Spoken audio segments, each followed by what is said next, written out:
Hi guys, it's Jason here with another video for you guys, and it's the Humpy report. We're going to break down Oregon and Utah. Sorry that I didn't have a preview for you guys, just been a busy week around here with work and all that. So, Oregon gets the victory 30-28. Oregon improves to 4-7 on the year, 2-6 in the conference, and it gets momentum going into that Civil War game. Utah really big mishap here. They go 5-3 in the conference, 8-3. I'll talk about the South Division, the North Division, what's the clinching scenarios for everybody involved that can. Really simple in the North.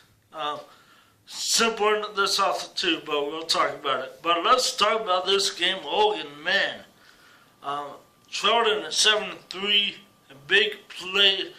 Utah was gonna go up 14-3 in the second quarter, but Williams fumbles the ball, and Oregon, they just kept on fighting,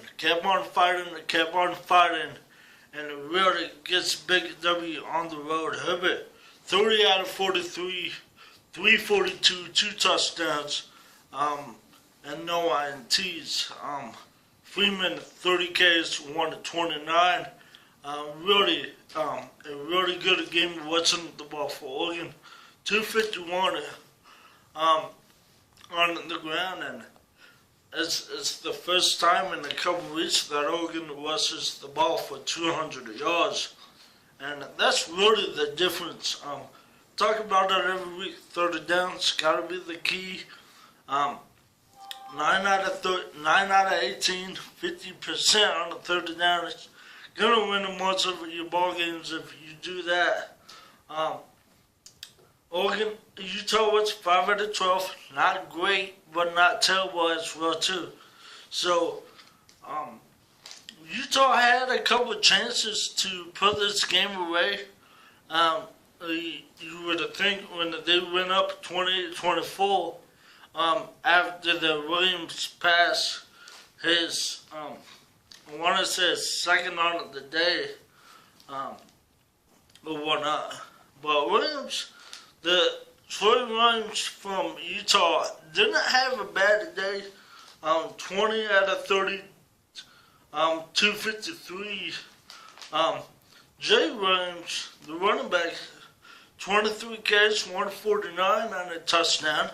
You think if Utah gets those numbers at home, they would have won the ball game, but Herbert just finds Kenton in the back of the end zone, was ruled incomplete, but it was a touchdown. So 28-30, Mark Elvis decides to take a knee at the two-point conversion, which I have no issues with, because if you line up for a field goal and that's blocked, it's a tie game, 30-30, because if they run it back, it's 2 points for them.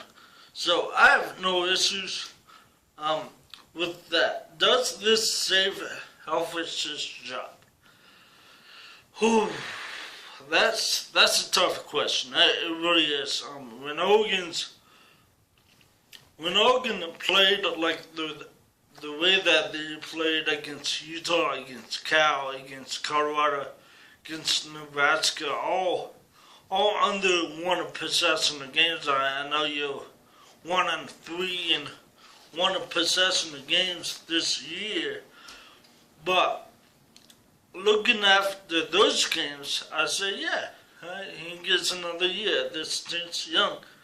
But when you look at the Washington again, Washington State, USC, Stanford, you look at, this team's quit.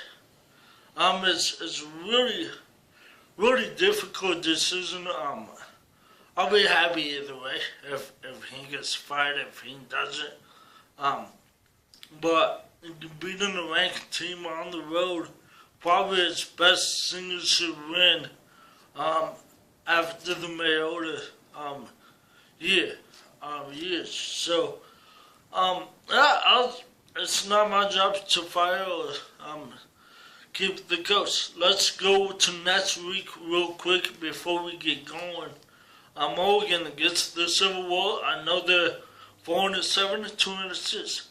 But if you remember, there's a couple of teams last year that went to bowls with a 5-7 record. If the bowl committee people don't have teams that are 6-6 or above to fill out the bowls, they'll contact teams that are 5-7. So if you beat the Civil War, if you beat the Beavers, most likely that you will. You could still go to a bowl game. 5-7 bowl game, yeah, it's not going to be a good bowl game, but you get more practice time for the players. Utah, right now it's just bowl positioning. They got Colorado next week, sitting 5-3, 8-3 overall. They can't win the South. There's no way. USC has 2 losses, but Colorado has 1 loss in the conference. So for the South, if Colorado wins, they win the division. USC just needs Colorado to lose. USC doesn't have no more conference games. They play Notre Dame next week. For the North, it's real simple. Winner of the Apple Cup, Washington travels to Washington State. Winner of that will win the North. So it's pretty simple. Colorado wins, they go. If they lose, USC goes. Winner of the Apple Cup goes. So pretty simple. Really good game for Oregon. Gets the victory 30-28. It's Civil War week. It's rivalry week in the state of Oregon. I have another video for you guys on Wednesday, just before Thanksgiving. This has been the Humpy Report. Have a great day.